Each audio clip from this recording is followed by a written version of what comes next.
بسم اللہ الرحمن الرحیم الصلاۃ والسلام علیک یا رسول اللہ وعلی آلک واصحابک یا حبیب اللہ۔ ترکی کے صدر رجب طیب اردگان نے چند ماہ قبل ایک بہت بڑے مجمع میں تقریر کرتے ہوئے ایک واقعہ سنایا۔ مجمع نے بہت غور سے اسے سنا۔ میں آپ لوگوں کو تاریخ کا ایک واقعہ سنانا چاہتا ہوں۔ منگول سلطنت کے بانی چنگیز خان کے پوتے کا نام ہلاکو خان تھا۔ اس نے بغداد پر قبضہ کیا اور اسے پوری طرح لوٹ لیا۔ بعض حوالوں کے مطابق اس نے 2 لاکھ اور بعض کے مطابق 4 لاکھ انسانوں کو قتل کیا۔ اس نے بغداد کی ساری قدیم مسجدیں، مکاتب اور محل ڈھا دیے۔ یہ ساری قیامتیں ہلاکو نے برپا کی۔ اسی ظالم حکمران نے، جو بہت دور سے آیا تھا، ایک حکم جاری کیا کہ وہ بغداد کے سب سے بڑے عالم سے ملنا چاہتا ہے۔ ظاہر سی بات ہے کہ کوئی عالم ہلاکو سے ملنے کے لیے تیار نہیں ہوا۔ آخرکار قادحان نام کا ایک کم عمر نوجوان، جس کی ابھی داڑھی بھی نہیں نکلی تھی اور ایک مدرسے میں معلم تھا، ہلاکو کا سامنا کرنے کے لیے راضی ہو گیا۔ میں چاہتا ہوں کہ آپ لوگ اس واقعے کو بہت غور سے سیریس ہو کر سنیں۔ ہلاکو سے ملنے کے لیے جاتے ہوئے قادحان نے اپنے ساتھ ایک اونٹ، ایک بکرا اور ایک مرغا بھی لے لیا۔ نوجوان عالم قادحان ہلاکو کے خیمے میں پہنچا اور ہلاکو سے ملنے اندر چلا گیا۔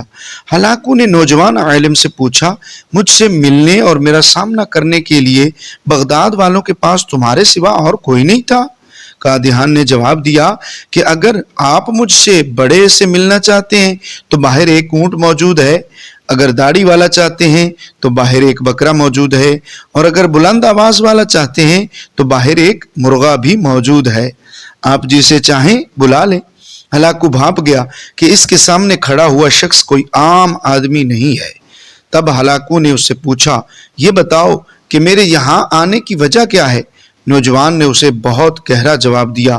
اس نے کہا کہ ہمارے اعمال اور ہمارے گناہ تمہیں یہاں لائے ہیں۔ ہم نے اللہ کی نعمتوں کی قدر نہیں کی، اس کی نافرمانیوں میں آگے بڑھتے گئے۔ دنیا، مال و دولت اور زمین جائیداد ہمارے دلوں میں رچ بس گئے۔ اس لیے اللہ نے آپ کو ہمارے پاس اپنا عذاب بنا کر بھیجا ہے، تاکہ اس نے ہمیں جو نعمتیں دی تھیں وہ ہم سے واپس لے لے۔ یہ جواب سن کر ہلاکو نے دوسرا بڑا عجیب سوال کر دیا، مجھے کون یہاں سے نکال سکتا ہے؟ نوجوان نے جواب دیا، جب ہم نعمتوں کی قدر جان لیں گے، ان کا شکر ادا کرنے لگیں گے اور آپس کے اختلافات ختم کر لیں گے، تو اس وقت پھر آپ یہاں ہرگز نہیں رہ سکیں گے۔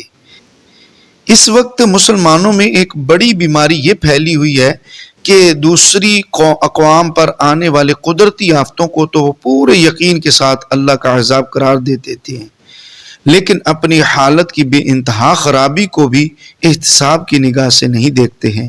حالانکہ ہماری تاریخ میں ایسی بہت سی حکایتیں ہیں جو خود احتسابی کا احساس ابھارتی ہیں۔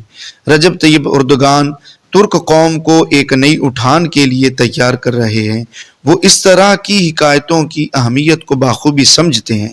پاکستان کے مسلمانوں کے لیے بھی اس واقعہ میں بڑا سبق ہے۔ اللہ کے تنبیہی عذابوں کو دوسروں کے یہاں نہیں بلکہ خود اپنے یہاں دیکھنے کی ضرورت ہے، ورنہ غفلت اور بے عملی کے پردے اور زیادہ دبیز ہو جائیں گے اور صبح امید اور دور ہو جائے گی۔ اللہ پاک ہمیں عمل کی توفیق نصیب فرمائے۔ اپنے یوٹیوب چینل قاری الیاس چوہان ٹی کو سبسکرائب